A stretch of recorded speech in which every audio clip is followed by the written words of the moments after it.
Welcome back, one and all, to another episode of The Damage Report with me, John Idarola, and joining us for this amazing day, contributor to Rebel HQ as well as the host of the Global Thread podcast, Yasmin. Kahn. Welcome back to The Damage Report. Hey, John, thanks for having me. Always a good time here on The Damage Report. I hope that it will be. We're very glad to have you. Wish that the news could be generally more positive, but we're still reeling in the wake of the announcements about Roe v. Wade. So we're gonna be talking about that. But we have, I think, a little bit of fun, lighter news, or at the very least, something that we can draw a minimal amount of schadenfreude from. Both OANN having to make a hilarious admission on air. That's gonna be fun. Alex Jones goes to war against something that I'm against. Am I an ally of Alex Jones's now? I just might be. You're gonna have to stay tuned to find out about what. And we've got ridiculous things that are supposed to be scandals, things that aren't being treated as scandals, and a lot more besides. So everyone, I'm gonna need you to both buckle up and hold on to your butts, choose one or the other, and then do the other. And if you're on a platform that allows for liking streams, that'd be great, do that. And if you wanna send us comments, tweets, super chats, and all that, we'll respond as we go. But with all that said, Yasmin, you wanna talk about some news? Yeah, I'm ready. Ready when you are. Okay, I'm ready. Now, let's do it. Does the president plan to condemn the leak of the Supreme Court draft opinion or the doxing of the justices now that we've seen violence unfold? Well, I would say that we have been clear, and the president's position has long been that we should not see protest that takes the form of violence, that takes the form of vandalism, and that threatens anyone. That has long been his position for his entire career and continues to be his position. So that is Jen Psaki being asked by a Fox News White House correspondent, again, like, when is Biden gonna come out against the violent protests, when Biden has already denounced it and Psaki's denounced it over and over and over. And do not forget for a second that all this is designed to make you think that what happened last week with the leak from the SCOTUS, the important part of that is the SCOTUS justices themselves, not that women are gonna lose their rights and all that. But what's interesting is that Psaki gives that answer and then apparently remembers the way that it was framed and immediately doubles down with this. For tomorrow, your office released that. But can I say one more thing? Sorry. We have not seen violence or vandalism against Supreme Court justices. We have seen it at Catholic churches. That's unacceptable. The president does not support that. We have seen it at some conservative organizations. That we don't support that. And we certainly call for, we know the passion, we understand the passion, we understand the concern. But what the president's position is that that should be peaceful, the protest. But continue, go ahead. So look, that was pretty good. I would have led with that. I feel like she eventually returned to it while still kind of reinforcing the narrative that the right wants to have. I would have just said, Biden didn't call for these protests. He has nothing to do with those protests. After all, they are protests and Biden is one of the most hands-off presidents ever. So do you really think that he's involved with this? Furthermore, they are 99.99% peaceful, and we are not going to allow the right to distract from the actual substance of what's going on right now by this. So that will be the last question that I will answer about these protests. But that, of course, is not the way it's gonna go, Yasmin. So what do you think about this? This is the first we've talked since the leak. Yeah, it's such a tired narrative, though. I actually just did a video for Rebel HQ, and I was talking about this, about how all the trust in all these institutions is eroding with the American people, and we don't trust them. We don't believe anything that they're saying anymore. And a lot of people on the right are saying that's a problem. But to me, that seems like not a problem, because if the institution is flawed, then people should be out there protesting and people should be speaking out against it. The violence and the vandalism, which by the way are two different things and they should be kept separate. I mean, if that's happening, I don't know. I have no idea what the extent of it is, at least to the point where the right-wing media is harping on it. I think all they're trying to do, though, is distract from what actually is happening and what they're actually trying to do. Not just what they're trying to do, but what they've been trying to do for decades. They've been stacking the courts to get this done. They put all these people in place strategically to fulfill their needs, to get what they want done, despite the fact that the majority of Americans from both sides of the aisle do not support this bit of legislation that they're trying to push through. Yeah, 100%. And look, she could have reminded people of that. Like, I would take every opportunity to remind, especially directly to a Fox News correspondent, that people do not support this. But if you're gonna talk about it, if you're gonna get questions like this, and I get you're gonna get them, but if you're gonna actually dignify them with a response, then use it to like remind people that the Supreme Court apparently so loves people's right to organize and protest that they decided that the buffer outside of clinics where people can get abortions, there shouldn't be that buffer anymore. It should be right up against it. So good. Then now we're taking that same tack, but with you. And of course, they know that leads to doxing and it leads to people being followed home from those clinics and being harassed and all that. Everybody forgets all of this. We only have to be concerned about the Supreme Court justices. And Fox coming in at the end of this process when along the way they never had a problem with the doxing of doctors who provide abortion services and the Tiller the baby killer narrative that they used for a couple of years until they were killed. So again, it's a lot of this is very convenient, and I think that Psaki, who gets a lot of credit for like throwing bombs and like taking down the right or whatever, could be using this as an opportunity to do a lot more than she currently is. In any event, she was asked later on in that briefing, is it appropriate to protest outside people's homes, and is it productive or not productive? She replied that the question of whether a protest is productive is, quote, not for me to speak to. Obviously, these justices make decisions as an independent body. How they are influenced or if they are influenced is not for me to make a determination of. But then again, I would say, like, if you're talking about the things that are influencing justices, then use as an opportunity to talk about the true outrage in this, what the outrage should be, which is that they are supposed to be an independent body. Clearly, they are not. They were chosen to deliver this exact outcome after being very careful to lie to the Senate and to the American people about what their position on this would be. Don't continue to pretend this fiction that they're independent. They're just interpreting the law as best they can. No, they were cooked up in a right-wing laboratory to kill Roe v. Wade, and nobody seems to care that they very blatantly lied to the Senate and to the American people about it, Yaz. And again, bring up some of this.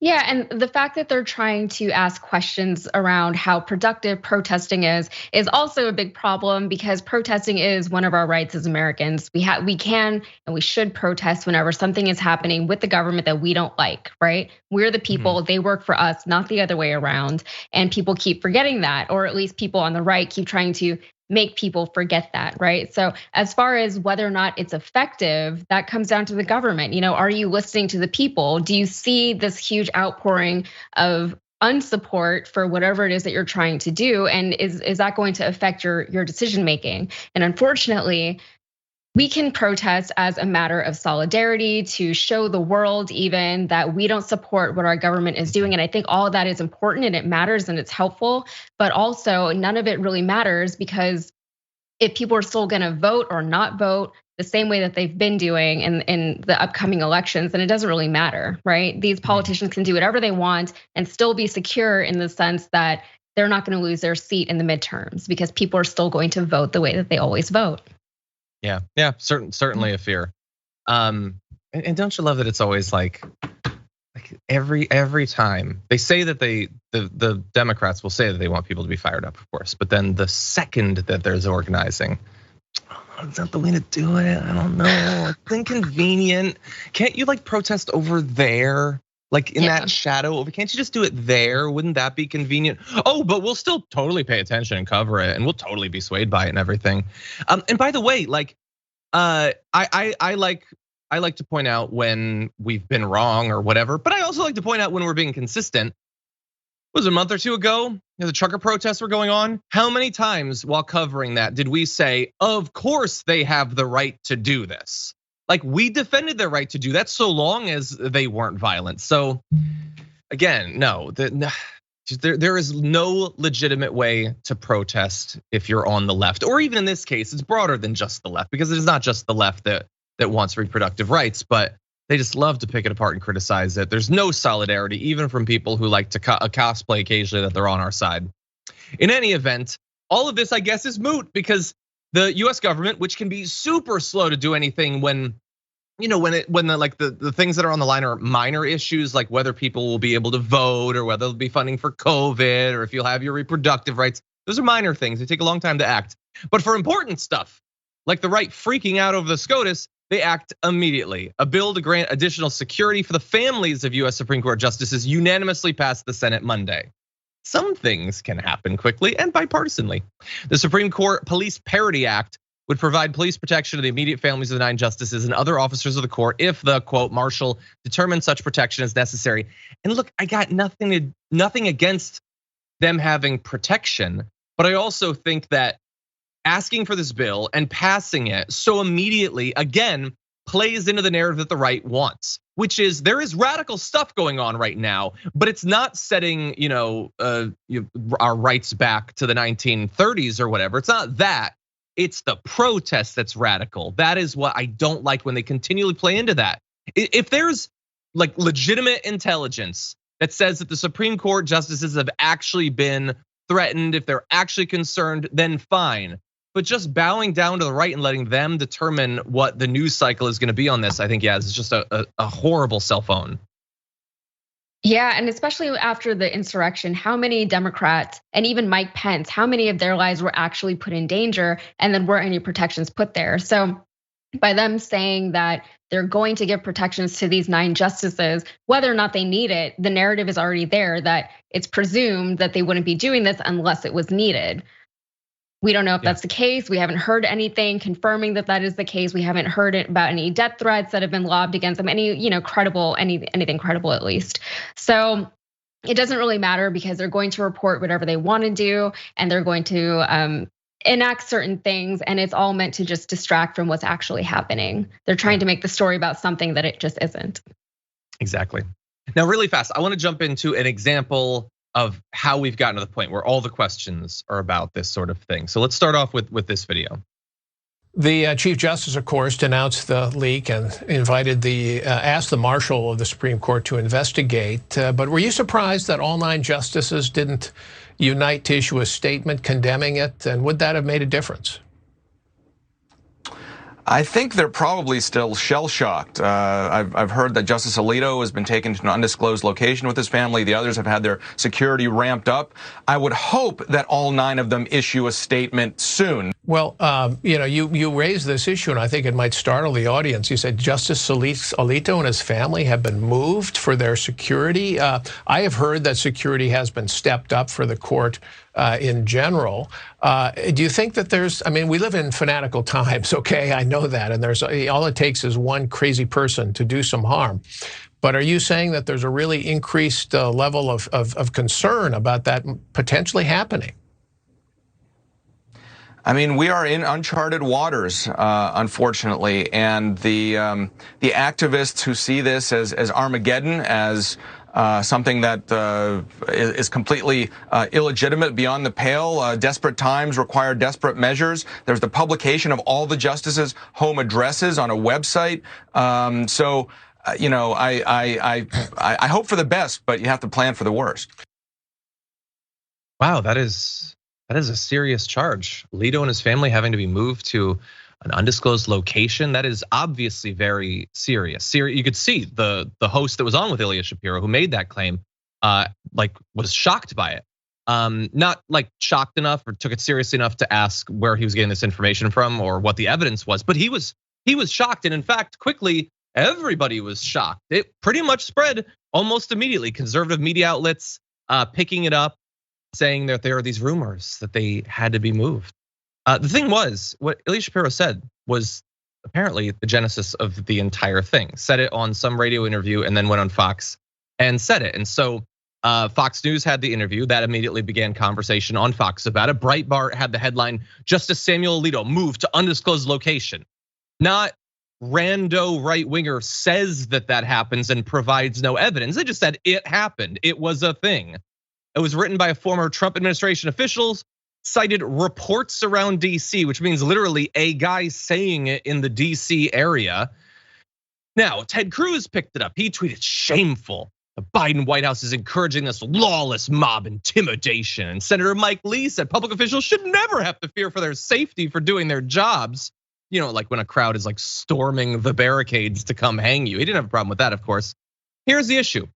Eventually, after several days of this news cycle, feeding into the idea that these protesters are coming for Alito's head, Shapiro was asked by Politico, where he got the information. He said, I don't have any non-public sources. I forget whether I saw the rumor on Twitter or somebody told me, I don't know.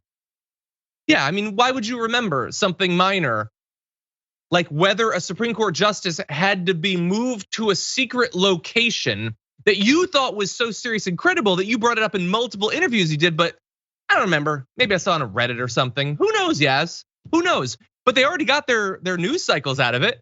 There's no retractions coming. He's not gonna be banned from the air for spreading misinformation.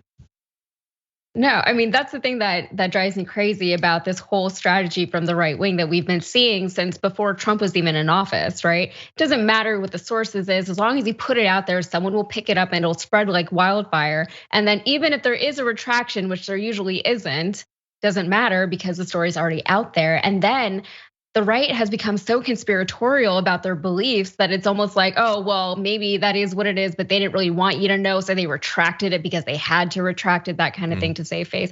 So it really is a disconnection from reality to a level that we really haven't seen. And I thought it was also interesting and ironic. I can't remember exactly what he said, but in the Fox clip, the host said something about like, oh, we're living in these really extreme times. And it's like, yeah, you're the one doing it. You're the one perpetuating all these extreme viewpoints and all these extreme behaviors that we're seeing from Americans. And then on top of all that, they're gaslighting regular Americans into thinking that we're overreacting to our rights literally being stripped away from like 50% of the population, right?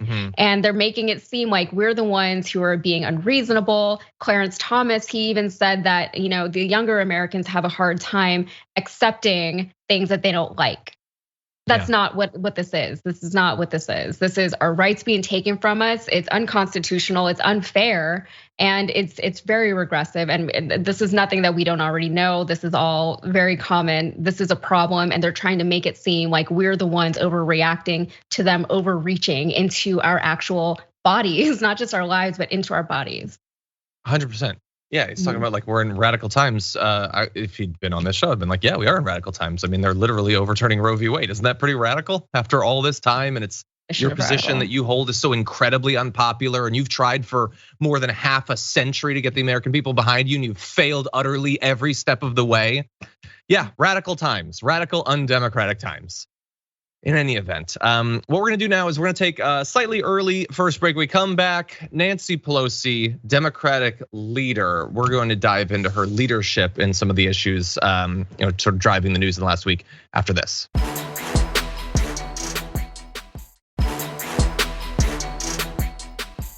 Okay, everybody, with that said, let's jump into some Pelosi-focused fun with this. I want the Republican Party to take back the party. Take it back to where you were, where you cared about a woman's right to choose, and you cared about the environment, and all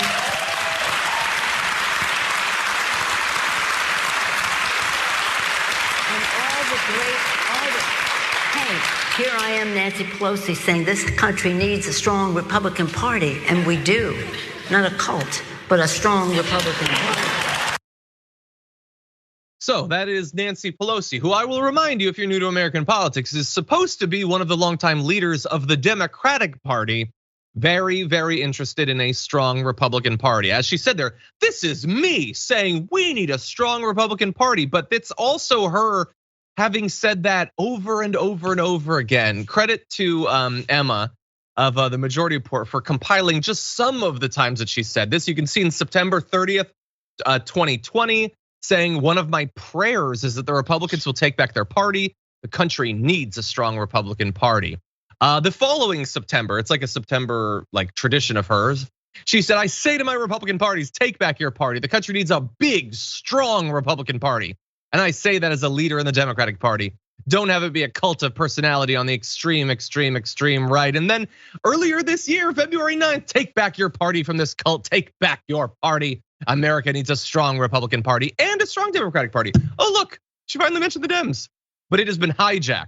The Republicans can run, but they cannot hide from what happened on January 6th. That at least sounds like a criticism, so I like that one best. But Yaz, this is something she's been returning to over and over again. Why is she worried about what they've got going on? Like, I get where she's coming from, right? Americans do need choice, and one of their choices needs to not be a cult of these insane Trump supporters who don't even know what they believe in because it flips every 2 seconds, right? Like what you were just saying, it's very hypocritical. It's very hard to keep up with their beliefs and stances on things. But I think with Nancy that bugged me, and you said it, is when she held herself up as like the quintessential Democrat. She's like, even me, it's me saying it. And it's like, yeah, Nancy, we know it's you saying it. Like you've done so much that hasn't really helped the Democratic Party. She's done a lot in her day, but lately she hasn't been on top of her game, at least not as far as being in alignment with what the people want, especially like with the stock thing, the insider trading issue, and what I think we're about to talk about, where she's supporting some candidates who really are not progressive or even democratic in their beliefs, right? And she has all these reasons and excuses for why she does what she does. But this, like, you're focusing on the wrong things, Nancy. You need to worry about your own party. And if the Republican Party is weak, so be it. I don't think we need a strong party right now. I don't think, at least as far as the Democrats are concerned, that shouldn't be her top priority. Shouldn't be the thing that we're discussing. It shouldn't be the thing that she's making comments on. Why is this happening? I don't know. Yeah, 100%. By the way, they're about to retake the House and the Senate. So I think they're gonna be okay, Nancy Pelosi. I think you can pay a little bit more attention to how strong the Democratic Party is. And look, I think I get 2 levels of why she thinks this is what she should be doing. So pragmatically, we're all supposed to believe that the most important thing in Washington is working with the other side. And we look back on this time when there were reasonable Republicans and we could come together to crush people with the bankruptcy bill and the crime bill and all that. So there's this myth that they love to allude to. And so that's, I think, pragmatically, the Democrats are constantly supposed to be reaching across the aisle. If they're not being seen to do that, or even if they do that, they'll get attacked for not doing it sufficiently. Nobody ever expects the Republicans to do that. So that's one reason. And the other might be what Yaz said. So this is a democracy. We want people to have choice. Here's the thing. She's acting as if she doesn't understand why parties end up the parties that they are. The party will be what it thinks it can be or needs to be to stay in power. And here's the situation. It didn't just randomly become radical. Nancy Pelosi and other establishment corporate Democrats have produced a Democratic Party that has so little appeal to regular people because it promises very little and it accomplishes even less, that the Republican Party can afford to dispense with policy. They're not really trying to compete with the Democrats on that because the Democrats don't really try to compete with them on that. So it can become a country where it's just different aspects of the culture war, and they can devolve off into all of this insanity. If you want a strong Republican Party, which I assume she means like a serious, fiscally responsible conservative party, then become an overwhelmingly powerful, dominant Democratic Party, beat them into the ground in election after election, and they will be forced to change. They're not gonna change because Nancy Pelosi says at a press conference that they should. They will change if they find it impossible for them to stay in power based purely off of their insane conspiracy theories. Make them have to go back to having an actual platform and actually proposing legislation. But the only way you're gonna do that is if you do it first. She has helped to produce an environment where the right gets to be this crazy. And along the way, she has never acknowledged her own complicity in that. That's my thoughts, anyway. You can almost think of it economically, kind of like laissez-faire economics, right? Like the things play out the way they do because of the way people respond to them. So if the right has been perpetuating all of these conspiracy theories and they notice that their base is riled up for it, then they'll keep doing it. They did this. It's not like this happened. It's like what you were saying. It didn't just happen. This was done. Whoever is responsible, both sides are responsible for what's happening, for the widening gap within the two parties in the United States right now. So it's like if you just are better, then things will even out better. You can't just kind of force it into whatever you want it to be. Exactly. And the other issue, we're gonna transition to our next video in just a sec. So she's saying that like they're a cult, we need to rescue them, and she's focusing it on the issues having to do with reproductive rights. She's going to undercut herself a little bit, as we've been pointing out, and we're gonna turn to that right now. But let's start with this video. I mean, the fossil fuel industry, showed up and spoke out when Texas Republicans passed the most extreme abortion ban in the country. But Henry Cuellar sided with them, the lone Democrat against a woman's right to make her own decisions, even opposing life-saving care. So that is an ad, portion of an ad from Jessica Cisneros targeting Henry Cuellar, who is, and it can't be said enough, a Democrat in office being supported by the Democratic establishment that does not want you to have the right to choose. He agrees with the Republicans. He has voted with the Republicans on this. For all we know, he is celebrating with the Republicans as they cruise towards getting rid of Roe v. Wade. And the issue is that Nancy Pelosi, Clyburn, and other Democratic leaders are they're not just tolerating him. They're not just allowing it. They're not just staying neutral in the primary where he is facing a progressive challenger who believes in reproductive freedoms. They're putting their political capital, time, and money on the line to keep Cuellar in office. Now, we've already gone over in multiple videos Cuellar's positions on this, his prior votes on this. There is a little bit of new reporting in this area, though, that we want to make sure you know. So go back to August of 2018. Christy Small was newly serving as the acting chief of staff for Henry Cuellar when she told him she was pregnant. Small requested maternity leave via email, and Cuellar responded that they would need to talk about the leave and the 90-day probationary period for all new hires. Now, she had never heard about this probationary period, and it wasn't in the employee handbook. Cuellar went on to not approve her parental leave, and on October 16th, he fired her over the phone, citing poor job performance. She was the acting chief of staff, and he fired her over the phone. Anyway, she was in her third trimester. 2 weeks later, she delivered her baby at 30 weeks pregnant. It was a stillbirth. So a tragedy in multiple different areas. Now, she filed a lawsuit against Cuellar's office the following May, alleging both sex and pregnancy discrimination under federal law, and noting that she'd worked for a different congressman for 13 years without any performance issues. Cuellar's office tried to dismiss the lawsuit on summary judgment and submitted letters from her colleagues about her job performance. But according to court documents, Cuellar himself requested that the staffers write these letters after he had fired Small, and at least 5 were dated after she filed her lawsuit. So months and months after she was fired. The judge, by the way, said perhaps Cuellar was simply looking for corroboration of Small's poor performance, but a jury might also see this as an attempt to collect post hoc justifications, which is 100% what it was. He isn't just ideologically opposed to it. He seems to find pregnancy a real inconvenience, a fireable offense. And then he will try to cover his tracks like 6 months afterward to justify throwing this woman to the curb because she inconveniently for him became pregnant. Yes. Yeah, well, I guess I agree with him there. Pregnancy is a huge inconvenience for not just the women who are involved, but for the men who are involved. And we always, in this debate, we always forget that there is always a man that is involved, right? Women don't just get pregnant on their own. But Cuellar, he's kind of known around Texas, around these parts, as a pretty well-known dino, right? Most of his positions lean Republican, but the district that he serves is right outside of San Antonio, and it goes all the way down to the Texas border. It's a blue district, right? People forget that we have those here in Texas, but we definitely do. As a Republican, it's unlikely that he would have won that district. So now you have a progressive candidate who actually does uphold all the values of the blue people, the people who are voting blue, right? People who want a Democratic leader. She is offering them all those things.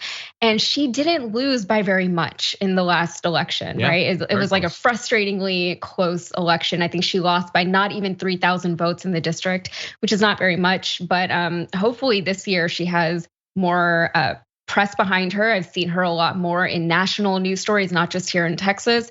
I think she's getting a lot more donations. I want to say, I haven't checked lately, but last I did see is a lot of people from around the country, not just in her district and not just in Texas, are donating to her campaign.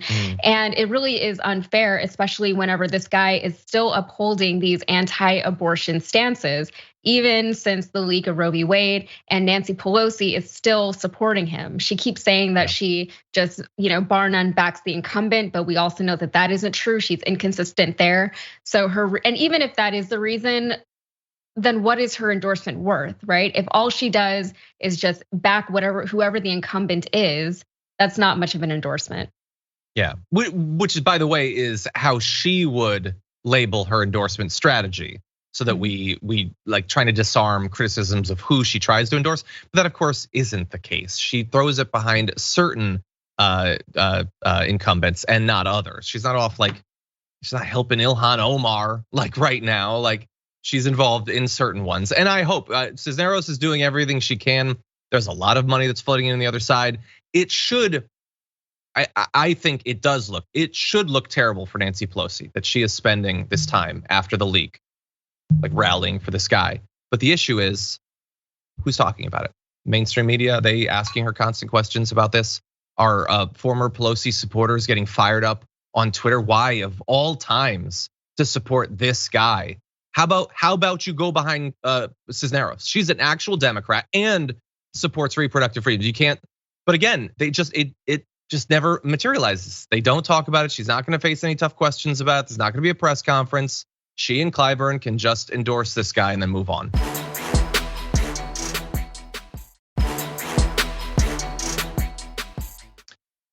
Anyway, with that said, I have just a couple of quick videos. We're gonna move on to the C block. I just wanna give a little bit of brief commentary to some of what the right is doing, because they've been put in a difficult position by this. They've gotten what they want, but they know that this is not popular. So they're trying to respond to that in different ways. Let's start off with this first video though. What people are gonna say, Waters, you went to people's homes. I did, but there's a difference. I went to elucidate, not to intimidate. There's one guy with a microphone shows up, asks a polite question, and then leaves. It's a lot different than having a mob of angry, radical activists screaming at the top of their lungs at nighttime while the kids are home. That's different, and that's what I want to make clear right now. I might have had my collar up. That was probably the most flagrant thing I did. Okay, so that is Jesse Waters, who seems to have at least heard the criticism that the thing that he's saying people shouldn't do, which is hound people in their personal lives, is literally how he got his start on Bill O'Reilly. Now he smooths over a few of the bumpy patches of that there was a large amount of racism baked into the people that he targeted, the questions that he asked and all that. He got in their face, he selectively edited it. It was a pathetic way to launch a career, but that's what he did. And so now he has to pretend that there's a major difference between that and what we're seeing in the protests outside of like Kavanaugh's house or whatever. But again, they're gonna undercut themselves in real time. Just as we pointed out on the show yesterday with Liz Wheeler, they wanna show footage. That's what they do. They wish that they could do 6 months of the same building on fire on repeat that they did back in 2020. The footage they have is the footage they used, and you saw it there in that clip. Did that look like a mob to you? I cannot believe that they thought that this would be a good idea, except that they know their audience is gonna look at that footage. I don't know if we can put it up again without the audio, just so people can see a little bit of that. But it's a group of people, sure. They have some signs. It's not a mob. They're not like desperately trying to like breach the barricades or anything. They have a sign. They're chanting. Considering the stakes, rights that people have had for decades and decades and decades, I think that they're being fairly reasonable at this point, yes. But what do you think? There's the footage. That's a crazed mob. That's some people. It looks like they're standing like on the other side of the street from the house. They're giving distance. I feel like this could be quite a bit more mob-like. What do you think? It looks like your standard issue protest. I like how they just kept zooming in on like a chalk wire hanger. Like that's not the violence that you're perpetuating or that you're purporting it to be. But it reminds me of that song from Disney's from Beauty and the Beast, right? The mob song at the end where they're gonna go kill the beast, and there's a line in the song. It's very insightful. It says, we don't like what we don't understand. In fact, it scares us. And yes, I did pull that off the top of my head. But I thought that it's a very interesting line to include in a children's movie, but at the same time, any mob, any group of people who don't like you and are opposed to what you're doing can seem threatening to you, right? Mm-hmm. And I think that that's kind of part of what's happening. But on top of that, they keep talking about this issue about abortion, and they're missing the point, right? The point is not actually about abortion itself. It's about a woman's right to choose what to do with her body, right? And there's a lot of pro-choice Democrats, and I'll tentatively include myself in this demographic, but there's a lot of pro-choice Democrats who would, if given the situation, would choose not to have an abortion, right? That's still an option, right? But it's still the option. We're fighting for the option to make that choice for ourselves. And that's what they're just not reporting on that at all. By the way, I appreciate everything you said. I also had to look up the lyrics to the song, and it is, we don't like what we don't understand. In fact, it scares us, and this monster is mysterious at least. Just mysterious, that's it. Yeah, 100%. And look, he will later go on that same episode of The Five to do the thing, that's really weird thing that the right does. Here is what he said. Abortion is sacred to the left. What that means is this is a religious situation. This is a religious war to the left. Nothing means more to them than this abortion situation. Well, certainly I think a lot of people prioritize it. It's an important issue. Isn't it weird though that when the right constantly tries to make secular positions religious positions, it's like they sort of get that that's a lesser justification for believing something, or they just hate people pointing out that they believe it for purely religious reasons rather than something grounded in science or logic or something like that. And so they cannot wait to throw it back in the face of the left.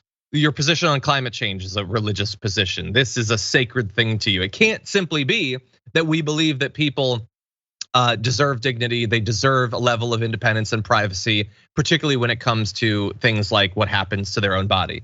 That can't be it. It has to be dogma. Sorry, dude. The dogma is on your side in this case, and I think people get that. I mean, they just project. They don't know how not to project. This is literally a religious issue for them. And if you bring it up in a debate with any kind of right-wing pro-life supporter, they throw the Bible at you, which is actual religion. But then you think about it, what is a religious belief? What is religion? It's just a belief that's been codified and widely accepted by a lot of people. Jesus doesn't necessarily have to be a part of it. God doesn't necessarily have to be a part of it, right? And there's a very fine line between religions and cults, and we know that. That's not just me being hyperbolic. That's, by definition, that's what it is.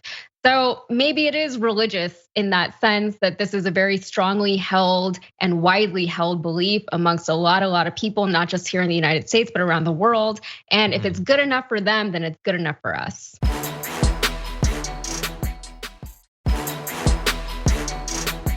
And finally, I think the outrage is even worse when they say, they show the hangers and all that, and that this is how people die, this is how people die. Well, I don't want to get into, when does life begin and all that, although you did reference it, Jesse, and I think most people would agree with the first, second, and third trimester, the way you analyzed it. But you want to know, you want to use a hanger? How about you take a picture of an abortion, of a fetus being pulled apart? Let's not go there. Let's try to have an intelligent discussion. Okay, Pirro is doing her best, wine allowing, to engage in an intelligent discussion. But think about what she just said there. She said in response to, as we were talking about earlier on the show in a different clip, that there's imagery of coat hangers that are used at some of these protests. Obviously a reminder of the fact that you cannot in practice get rid of abortion. You can only make it illegal, and thus something that has to happen outside of the law, which is inherently more dangerous, which will result in people dying. So she doesn't like that. So she tries to do the thing that anti-abortion protesters have done for a very long time, creating some sort of equivalence to just show photos of fetuses or whatever, and that'll be the same thing. Now, of course, she is missing that one is a substantive reminder and the other is pure imagery. But also, we have been doing that for decades, Jeanine Pirro. People like you have been trying to use images like that to get people to accept these insane restrictions on people's autonomy and freedom. How has that worked out for you? Would you like to look at a poll? Has that been persuasive to people? I went to UT Austin. I couldn't walk on the outside of the campus without some whack jobs yelling Bible quotes with big signs that have fetuses on them. I remain committed to people's reproductive freedoms. And so, that's a BS argument, obviously, yes, but I do like that you can see her getting uncomfortable about the reminders of the coat hangers. I think that they are demonstrating, whether they know or not, that they get that this is a weakness, that people understand the very real world stakes in this issue. Yeah, that's exactly what it is that the image of the coat hanger is actually what will and has happened in the past when we didn't have women's reproductive freedoms, right? And they don't want to talk about that. They don't want to talk about the fact that the United States has one of the highest, I think the highest infant mortality rate in the developed world, right? And we also have a very high rate of mothers who die in labor, right? And they're not talking about those things. And then on top of that, on top of all of that we already have to deal with in this country, and that's with whatever institutionalized healthcare we already have for mothers and their infants. If you take away reproductive freedoms, now those coat hangers are going to become more of a viable solution to women who can't go to a doctor. And we have no healthcare in this country. We have really bad healthcare in this country, I'll say. So, I mean, it really is a reality that the right is not wanting to acknowledge because it's not going to go in their favor. Yeah, I am 100%. And they're very clear about that. they were just big, tough, big dogs leading up to it actually being announced that it's going to be reversed. Now it's all, well, don't freak out. I mean, nothing's really going to change. Oh God, don't remind us of what's going to happen. Like they're all of a sudden very scared about the entire thing. Anyway, but we can't let that fool us that we, as of right now, have lost. The reasons we've lost are complicated, multifaceted. There's a lot of blame to go around on why we ended up in the position we're in, and a lot of work to be done to get us out of that position once again. The fact that they might suffer a little bit electorally in the midterms as a result of this, and even that is not guaranteed, that does not equal things out. It's not even Stevens because they don't get 1 or 2 House seats or whatever.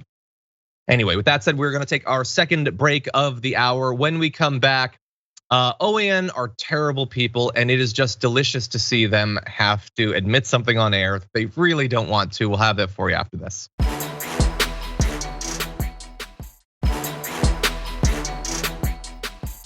Okay, let's have a brief bit of fun. Let's jump into this. We now provide you with this updated report from Georgia officials. Take a listen. Georgia officials have concluded that there was no widespread voter fraud by election workers who counted ballots at the State Farm Arena in November 2020. The results of this investigation indicate that Ruby Freeman and Wandrea Shea Moss did not engage in ballot fraud or criminal misconduct while working at State Farm Arena on election night. A legal matter with this network and the 2 election workers has been resolved to the mutual satisfaction of the parties through a fair and reasonable settlement. And of course, the settlement that's going on is why they reported on that in the first place. Now, you might recall that OANN they were dueling every day with Newsmax to be more enthusiastically supportive, vocally supportive of Trump's big lie in the wake of the 2020 election.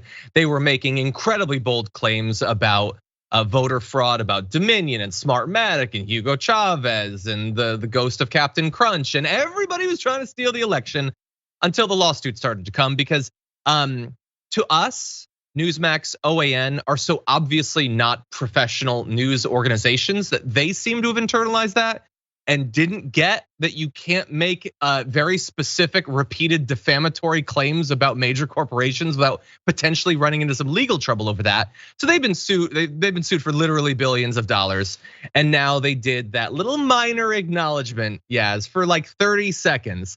They acknowledge that no, the stuff that we said about Georgia and specifically about Ruby Freeman and Wandrea Shea Moss, that led to them being harassed and all of that was not true. I don't think it's likely though, Yaz, that as many people are gonna hear this retraction as heard the initial claims. Yeah, that's like what we were talking about earlier. And it's kind of impressive a little bit. I don't want to give them too much credit, but this cult of personalities that they've built and all of their followers that they've, come to acquire are so obsessive and are so committed to what they think they believe in, to what they think is actually happening, to their very, very warped sense of reality, that it doesn't really matter, right? They can say, oh, they were just forced to say it. They just had to say it as a technicality because of some lawsuit, like whatever it is that they tell themselves to still cling to whatever narrative they've decided to cling to, right? And it could have been anything, but at this point, this is what they've got. And so they have to stick with it, because if they don't stick with it, they'll admit that they were wrong. They'll admit that they were duped. They will admit that they were tricked into believing this thing that is so far out of the realm of reality that the rest of the world thinks that they're not intelligent. So, it doesn't really matter. Well, yeah, and it makes me wonder, so now going forward, if any of their hosts make claims about this, are they gonna be chastised? Are they gonna lose their jobs? Like, what exactly is the stance going forward now? They seem to have reached some sort of settlement. I assume they're not gonna be paying literally billions of dollars. They've admitted that they lied. And by the way, these 2 individuals we were talking about, Ruby Freeman and Wandrea Shea Moss, were a really big part of the right's propaganda campaign, with Trump mentioning Freeman's name 18 times in that big call to Brad Raffensperger to get him to flip Georgia for him. Rudy Giuliani bringing it up when talking to Georgia State House Republicans. They really thought this was evidence. They had nothing, they were lying, but it was really important to them. In any event, we'll have to see. I know Grant Stinchfield, I think is his name. It sounds made up. It sounds like a side character in a Harry Potter novel, but I think that's one of their hosts. He's one of their insane people. The right is really mad at him because he was going to have Dinesh D'Souza on to talk about his 2000 Mules, the big like lying documentary about voter fraud, where he implies that he has lots of specific information and doesn't state an actual fact. They were gonna have him on Newsmax, I think, and they canceled like at the last minute. So I wonder if they're getting to be a little bit more cautious about who they bring on, perhaps because their guests might end up violating some sort of agreement that they have. But we'll have to see.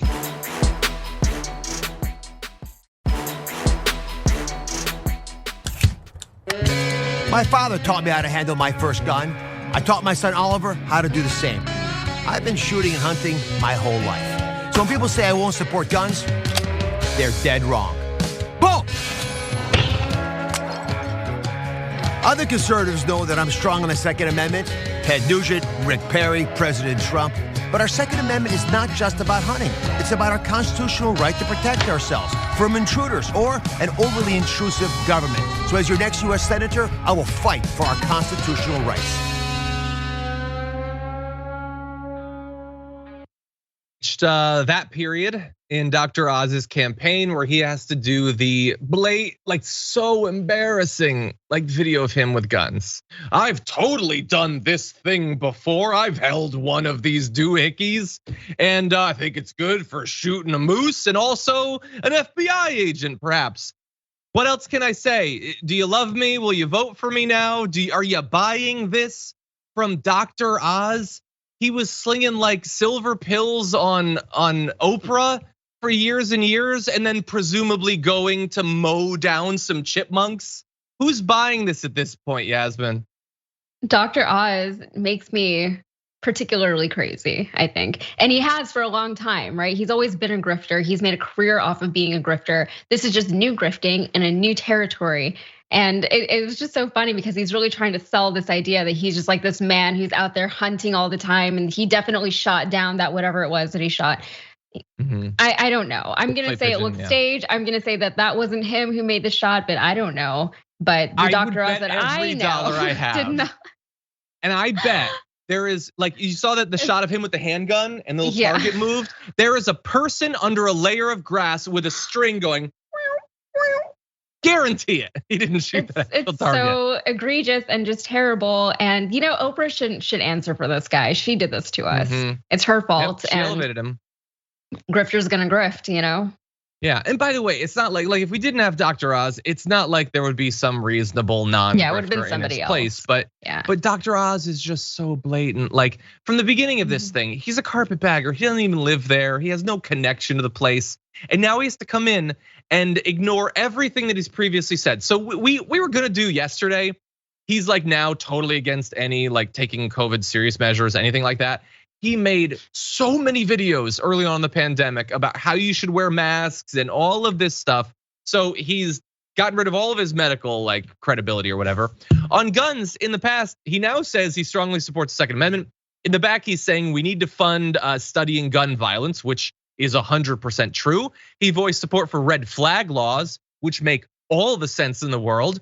He said that you should be able, investigators should be able to look at people's social media posting to tell if they're a danger and might have to have their guns taken away, which again seems quite reasonable to prior Dr. Oz, last month's Dr. Oz. Now it's just give me another big gun, I gotta shoot something if that gets them to love me. It's just so see-through, conservative. Seriously, you know that this guy isn't actually one of you. Don't reward him for this. Final thoughts, Yaz? Yeah, it's the trust issue, right? So he's not from Pennsylvania, but people know who he is. He has facial recognition, and people have been told that they can trust him. He was elevated in our society as a trusted medical figure, whether or not that was legitimate, whether or not he should have been, whether or not he was ever credible to be elevated to that point. But now this is just more of the same thing. But he's a grifter. That's it. That's all it comes down to. It's just people will say whatever they need to say to get to wherever they want to be. So that's it. It's hilarious that the only reason he has a chance is because people think, oh, he's a medical professional. He's a serious person, as you said. And he has done everything he can to attack medical professionals in the last year or so. It's just ridiculous. Get it together. You're a cult and we need a strong Republican Party. Anyway, with that said, thank you if you're on the linear platforms or on the podcast. Thank you for listening. If you're on the other platforms though, Yaz and I have a lot more to get to. We're gonna take a quick break, but don't go anywhere.